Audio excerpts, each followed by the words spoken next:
Beri nama pedang ini Naga Puspa. Selamatkan dia. Jangan sampai jatuh ke tangan pendekar berwatak jahat.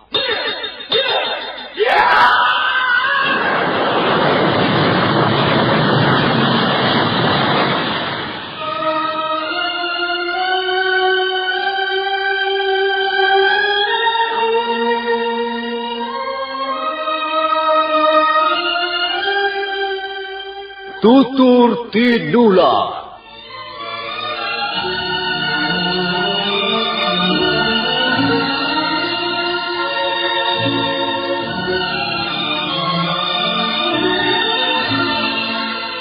Sebuah sandiwara radio serial, produksi Sanggar Cerita dan Teater Sanggar Prativi.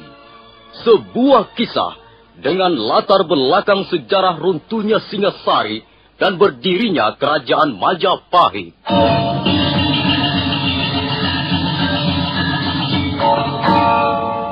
Sandiwara ini didukung oleh pemain-pemain radio yang sudah ternama. Ferry Fadli, Ivone Rose, dan Eli Ermawati.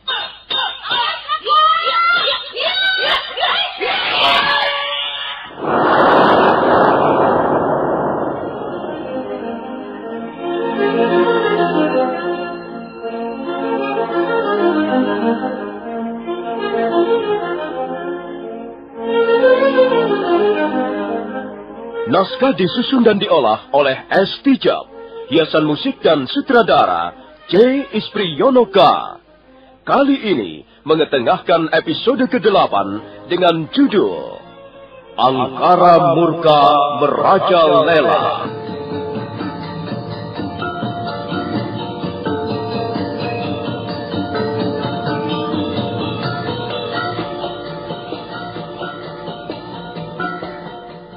Dalam seri ke-240 ini didukung oleh para pemain Eli Ermawati sebagai Mesin, Margaret sebagai Dewi Sambi, Ape Burhan sebagai Empu Tanduk, Sarip sebagai orang desa, Rio sebagai Panji Ketawang, Ivone Rose sebagai Sakawuni, Ferry Fadli sebagai Arya Kamandanu, Juni sebagai prajurit, dan Asdi Suhastra pembawa cerita. Selamat menikmati.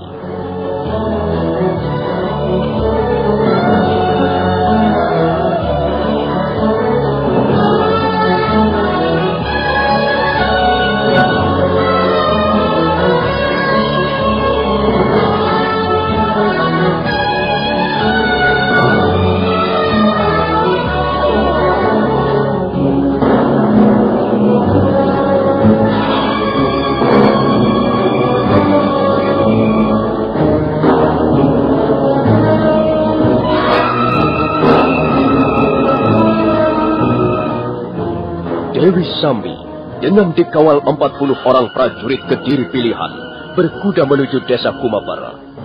Desa Kumaper terletak di kaki Gunung Arjuna. Empu Tanduk, kepala desa, menjadi penunjuk jalan. Setelah tiba di desa Kumaper, Dewi Sambi menyuruh panggil perambah hutan yang melihat adanya sebuah gubuk di lereng Gunung Arjuna. Maaf Tuanku Dewi, dia inilah orangnya yang hamba maksudkan. Tuanku Dewi bisa bertanya langsung padanya. Tapi maaf, orang ini bisu. Tapi dia bisa mendengar dengan baik.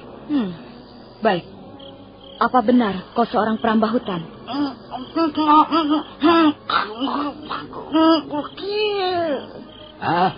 Dia membenarkan Tuanku Dewi.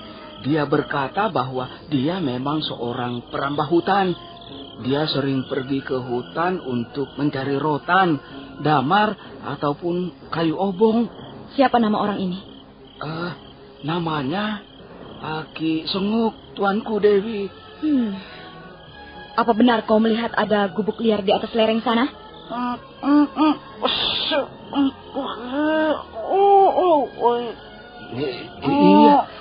Iya. Dia berkata bahwa dia telah melihat gubuk liar di atas lereng sana, Tuanku Dewi.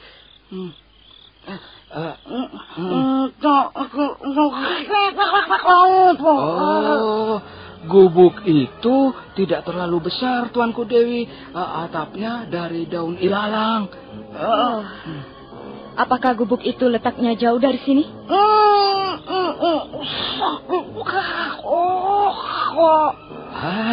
Katanya gubuk itu cukup jauh, Tuanku Dewi. Harus melampaui 3 buah tebing. Jalannya katanya juga tidak mudah dilewati. Katanya banyak jurang yang dalam, Tuanku Dewi. Kalau begitu, tidak bisa ditempuh dengan kuda. Katanya bisa.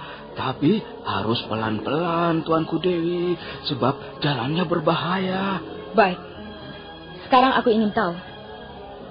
Apakah gubuk yang kau lihat itu ada penghuninya?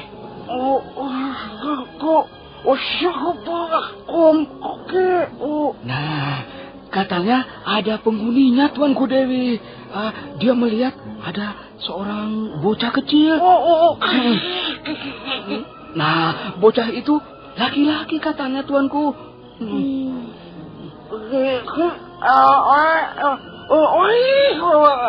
Apa? Coba ulangi sekali lagi, Ki Sengok. Iya. Nah, dia melihat ada cahaya pelita di dalam gubuk, Tuanku. Iya. Dia mendengar ada tangis seorang bayi dari dalam gubuk, Tuanku. Tangis bayi itu lalu diam. Dia menduga ada yang mendiamkannya. Mungkin ibunya, Tuanku. Iya. Cukup, Empu Tanduk. Kukira orang ini sudah boleh kau suruh pergi. Baik, Tuanku Dewi. Aki Senguk, kau boleh pergi sekarang. Apa? Iya, aku tahu. Kau lapar? Beri saja dia uang, 2 kepeng untuk membeli makanan. Baik, Tuanku Dewi. Ini Aki Senguk. Sana beli makanan sana.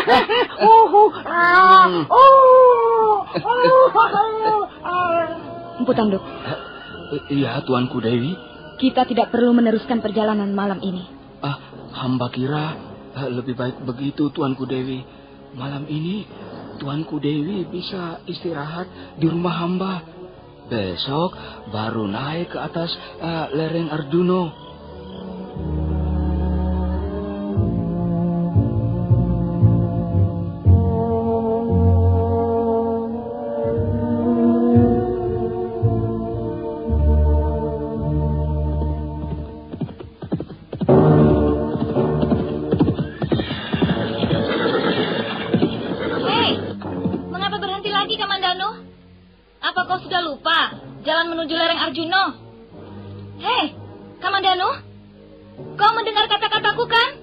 Aku mendengar, Sakawuni. Kau tidak senang ya aku ikuti? Kalau begitu, lebih baik aku kembali saja. Sakawuni, kau jangan salah mengerti. Aku tidak senang sikapmu seperti itu. Kau tidak memperlihatkan wajah yang cerah. Mungkin saja kau tidak senang ku ikuti. Mungkin kau merasa terganggu. Sakawuni, kau jangan salah mengerti. Sama sekali aku tidak merasa terganggu. Justru aku merasa senang karena ada teman di perjalanan. Aku hanya... Entahlah, Sakawuni. Apakah kau percaya adanya firasat? Firasat? Aku tidak pernah berpikir soal firasat. Ada apa, Kamandano? Apa yang kau rasakan? Aku merasakan sesuatu yang tidak enak di hatiku ini. Beberapa kali hatiku berdebar-debar tanpa tahu apa sebabnya. Dan aku tiba-tiba saja selalu teringat wajah Mesin. Itu bukan firasat, tolong. Kau merindukannya. Ya, mungkin aku merindukannya. Tapi debar di hatiku rasanya agak ganjil. Tiba-tiba aku mengkhawatirkan istriku. Apanya yang ganjil? Itu wajar. Semua orang mengkhawatirkan orang yang dicintainya. Sudahlah, Kamandanu. Kalau kau ingin segera bertemu dengan istrimu, kita jangan seringkali berhenti di tengah jalan. Ayo, kita jalan lagi. Lereng Arjuna masih jauh dari sini. Hiya.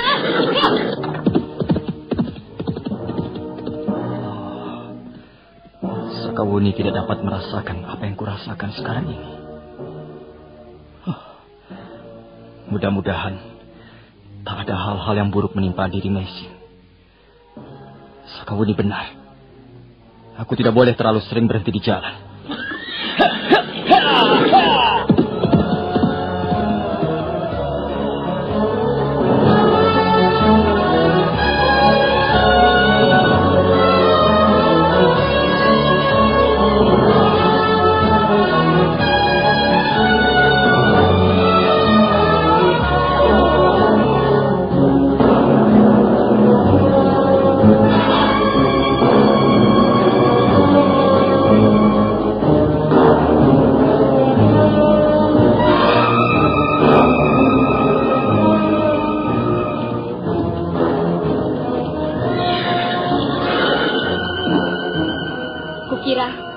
Kita tidak bisa terus berkuda. Jalannya terlalu sempit dan berbahaya. Benar, Tuanku Dewi. Lebih baik kita teruskan dengan jalan kaki. Di mana kira-kira letaknya lereng yang dimaksudkan Ki Senguk itu? Coba tunjukkan, Putanduk. Di sana, Tuanku Dewi. Di sebelah sana. Sekarang lereng itu tidak jelas nampak dari sini karena sebagian tertutup kabut. Tapi kurang lebih letaknya di sana, Tuanku Dewi. Baiklah. Prajurit. Iya, Tuanku Dewi. Beritahu teman-temanmu agar menambatkan kudanya masing-masing. Kemudian kita lanjutkan perjalanan dengan kaki. Baik, Tuanku Dewi. Hai teman-teman. Kita semua akan melanjutkan perjalanan dengan jalan kaki. Sekarang, tamatkanlah kuda kalian di tempat yang terlindung. Cepat kerjakan. Ini perintah Tuanku Dewi Sambi. Ayo cepat. Kalian turun dari kuda. Empu Tanduk. Berapa lama waktu kita butuhkan untuk mencapai lereng itu? Ampun, Tuanku Dewi. Jaraknya masih cukup jauh. Kalau berangkat sekarang juga, barangkali menjelang senja nanti kita baru akan tiba di sana. Ampun, Tuanku Dewi. Nah, kalau begitu, kita berangkat sekarang. Ayo kita berangkat. Ayo jalan. Ayo jalan. Hati-hati jalannya. Jangan berkuda di jalan dan jangan lengah.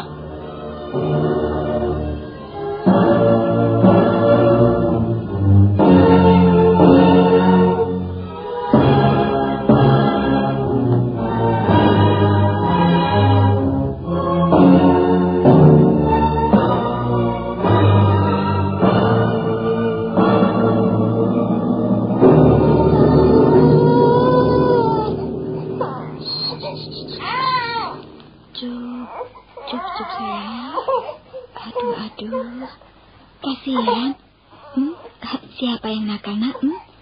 Siapa yang nakal? Aduh, juga sayang ya. Kayu haus ya? Aduh, kasihan. Nah, ini minumlah, nak. Cup ya. Cup. Ini ya. Kok Ayu menangis terus, Bi? Adikmu sedang tidak enak badan, Panji. Badannya panas ya, Bi? Tidak. Cuma anak sedikit. Kok matanya merem terus, Bi? Dia masih kecil, Panji. Dia belum terlalu kuat memandang cahaya yang tajam. Oh ya, kau dari mana saja? Saya bermain-main di luar, Bi. Saya senang sekali membuat wayang rumput. Lihat, Bi. Saya membuat wayang rumput Arjuno dan Gatot Kaca. Siapa Arjuno dan Gatot Kaca itu? Mereka orang-orang dari Pandawa, Bi. Ibu saya dulu sering sekali bercerita tentang wayang. Ibu saya senang sekali mendongeng. Sebelum saya tidur, ibu selalu mendongeng untuk saya, Bi. Ibumu pasti sayang sekali padamu, Panji. Iya, Bi.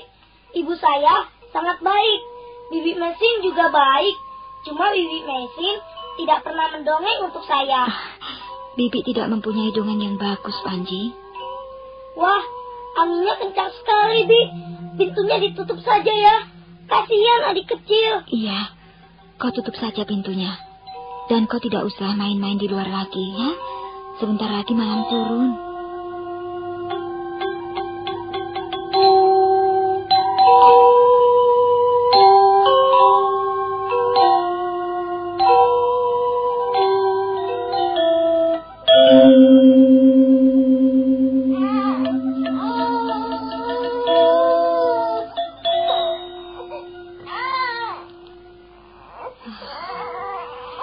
Anak ini sepertinya sedang gelisah.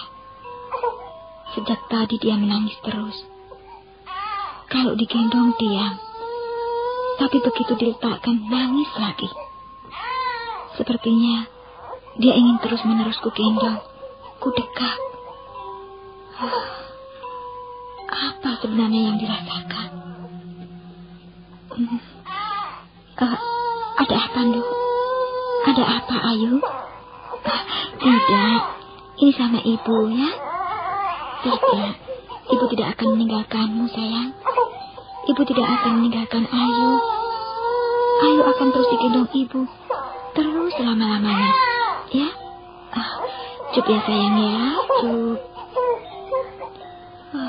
Sang Yang Widi, penguasa dan penentu jalannya kehidupan di alam semesta ini. Lindungilah kami. Lindungilah anak ini dari mara bahaya. Bi Mesin. Apa Panji? Rupanya kau belum juga tidur. Saya tidak bisa tidur, Bi. Ini sudah malam. Kau harus tidur. Saya takut, Bi. Apa yang kau takutkan? Sudahlah, tidur saja. Besok kau harus bangun pagi-pagi dan membantu Bibi. Rasanya malam ini lain ya, Bi. Rasanya serem. Panji, kau jangan berpikir yang macam-macam. Rasa takut itu menjadi ada karena kau memikirkan hal-hal yang menakutkan. Makanya tidur saja. Bibi kok tidak tidur? Bibi harus menjaga adikmu. Adikmu rewel terus. Sebentar-sebentar bangun. Bibi harus menggendongnya dan mendiamkannya, Panji. Kalau Paman Kamandanu ada, bisa gantian ya, Bi. Jadi, Bibi Mesin tidak terlalu lelah. Dan lagi, kalau Paman Danu ada, saya tidak akan takut, Bi. Paman pandai sekali berkelahi. Paman juga seorang pendekar yang berani. Pamanmu sedang bekerja, Panji. Jangan diarep-arep terus. Nanti pamanmu tidak bisa bekerja dengan tenang. Seharusnya Paman sudah kembali, Bi. Kan sudah lama. Nanti juga pamanmu akan kembali. Kita harus sabar. Ada apa, sayang? Ada apa? Sini. Ibu gendong lagi ya. Ibu lelah, Nak. Ibu juga mau istirahat. Tidak. Maafkan ibu ya, Nduk ya. Tidak, sayang. Baik. Ibu tidak akan melepaskan Ayu lagi. Pokoknya akan ibu gendong terus. Cup ya, sayang ya. Cup.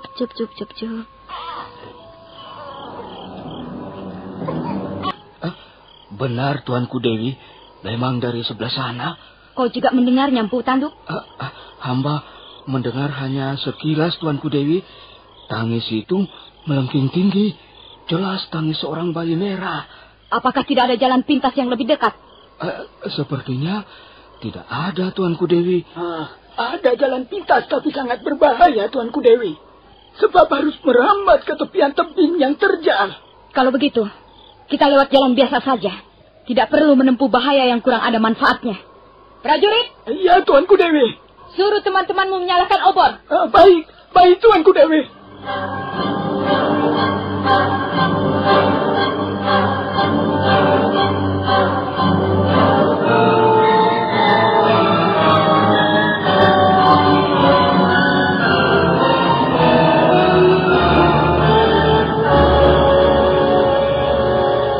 Dewi Sambi dan rombongannya terus merayapi tebing demi tebing. Mereka berjalan perlahan-lahan. Nyala obor dari jauh nampak bagaikan kunang-kunang merah berterbangan di udara malam.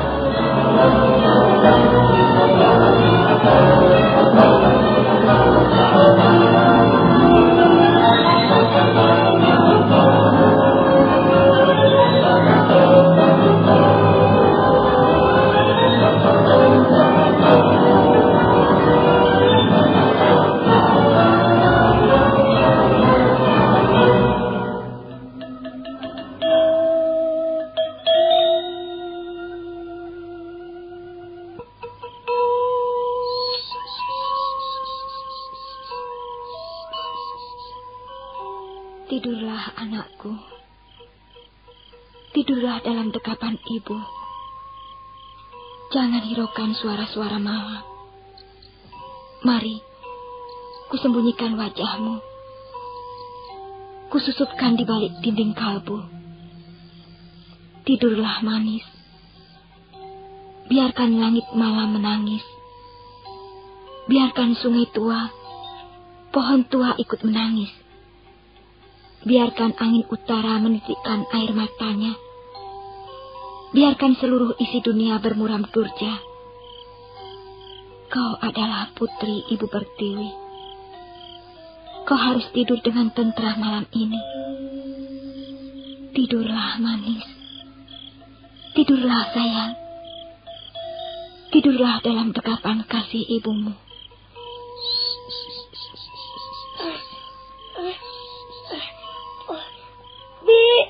Bibi. Panji? Panji? Panji? Bi. Ada apa, Panji? Kau mimpi ya? Iya, Bi. Saya mimpi seram sekali, Bi. Saya melihat seekor burung raksasa, Bi. Dia terbang di atas langit yang tinggi. Bulu-bulunya berwarna merah keemasan. Burung itu tiba-tiba menukik tajam. Lalu hinggap di atas hubungan rumah kita ini, Bi. Dia berkaok-kaok. Lalu dia ingin mencuri Ayu, Bi. Dia mau membawa Ayu terbang. Sudahlah, Panji. Sudahlah. Tak usah kau ceritakan pada Bibi. Mimpi hanyalah kembang orang tidur.